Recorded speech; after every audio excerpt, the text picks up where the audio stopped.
Welcome to this module. In this video, we'll show you how getting to know what type of user you are can improve your learning in a MOOC.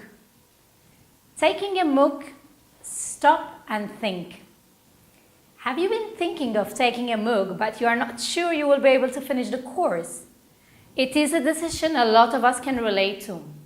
But of all the users who enroll in a MOOC, only around 10 to 15% complete the course.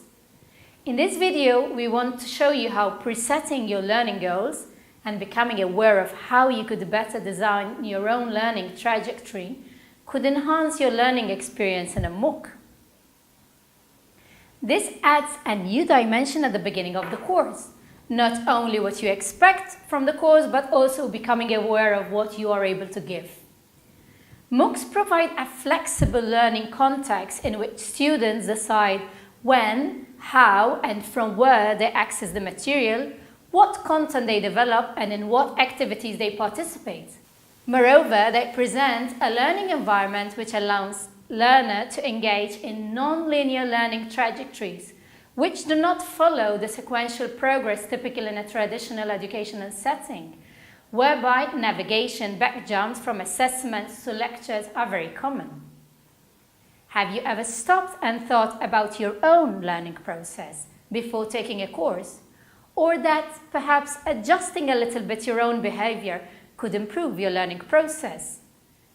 Learning in a MOOC is very much dependent on your own self-regulation competencies. Self-regulation competencies can be defined as the competencies to plan, perform, and evaluate the learning process autonomously, which involves certain decisions about cognitive, motivational, and behavioral factors. Self-regulation involves the use of cognitive strategies for acquisition, storage, and retrieval of information. Metacognitive strategies, that is, your own ability to control and reflect your own learning process, and resource management strategies, that is, the capacity for establishing one's own objectives, environmental structuring strategies, time management, and strategies for seeking help in case of need. Users of a MOOC go through different phases when undertaking a MOOC. Learning about a course offer, so that's, let's say, the awareness phase when you get to know about a course.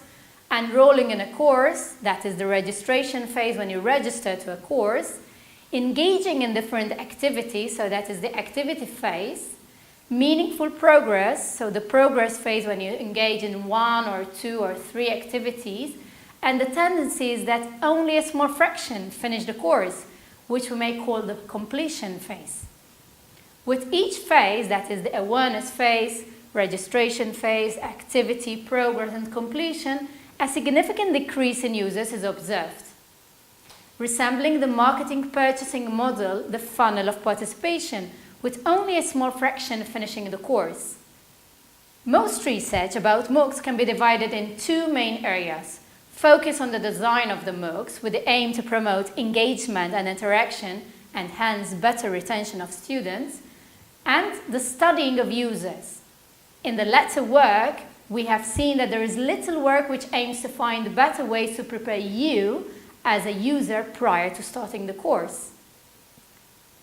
Indeed, motivations to enroll in the MOOC can be highly diverse, from wanting to explore new content, the opportunity to learn from a top university or lecturer, for curiosity, to meet a personal challenge, or simply because MOOCs often are free of charge. This diversity of personal goals is reflected in turn in the indicators of persistence and completion of the course. Research has shown that one of the major reasons for withdrawal from a MOOC is lack of time management. Time management is very important for students, and this is scheduling, planning, managing personal study time, which is a self-regulated learning skill which could be trained through learning strategies. Time management is acknowledged as being crucial in the educational field. Nonetheless, research demonstrates that students procrastinate, underestimate the time needed to complete a task, try to do too much, or waste their time.